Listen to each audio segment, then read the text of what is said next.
ভয়ানক শিরক, ইমান নষ্টের শিরক। ছোট থেকে দেখেছি গর্ভবতী নারী কোথাও গেলে মুরব্বী মাঝবয়স্ক নারীরা প্রথমেই প্রশ্ন করেন, সাথে ম্যাচ, রসুন, লোহা আরও কি আবল তাবল কি সাথে এনেছো?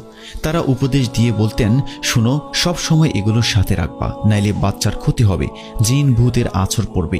নাউজুবিল্লাহ, কত বড় শিরক! ওয়াল্লাহি, এটা শিরকে আকবরের বৈশিষ্ট্যের মধ্যে পড়ে। আল্লাহ তাআলা ছাড়া অন্য কিছুর উপর এইভাবে ভরসা করা যে উক্ত জিনিস আমাকে বিপদ বালা মুসিবত থেকে রক্ষা করবে, তা বড় শিরকের অন্তর্ভুক্ত হয়ে যায়।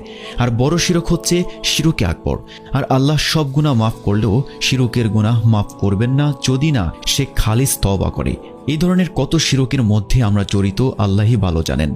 যমজ কলা খেলে যমজ বাচ্চা হবে, বাচ্চার কপালে টিপ দিলে নজর লাগবে না, হায়েজগ্রস্ত নারী অপারেশন করার রোগী বা খতনা করা বাচ্চার কাছে গেলে তাদের ক্ষতি হবে, গর্ভবতী নারীর চন্দ্র সূর্যগ্রহণের সময় কিছু খেলে বা কাটাকাটি করলে বাচ্চার ক্ষতি হবে, গর্ভবতী নারী হাঁস খেলে বাচ্চার গলা হাঁসের মতো হবে, ইত্যাদি কত ভুল আকিদা বা বিশ্বাস নিয়ে আমরা বেড়ে উঠছি।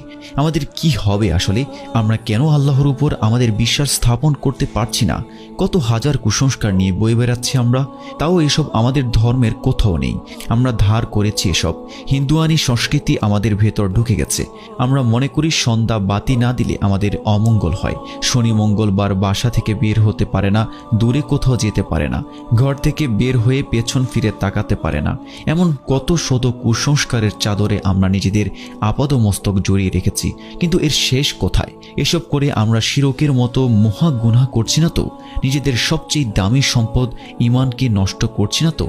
আল্লাহ অবশ্যই তার সঙ্গে শিরকের গুনাহ ক্ষমা করবেন না।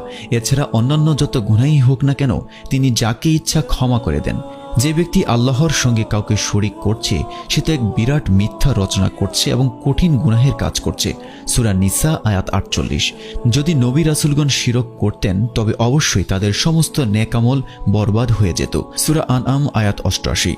হে নবী, আপনার প্রতি এবং আপনার পূর্ববর্তীদের প্রতি ওহী করা হয়েছে যে যদি আল্লাহর সঙ্গে অংশীদার স্থাপন করেন তাহলে আপনার সব আমল বিনষ্ট হয়ে যাবে এবং আপনি ক্ষতিগ্রস্তদের অন্তর্ভুক্ত হবেন। সূরা জুমার আয়াত 65।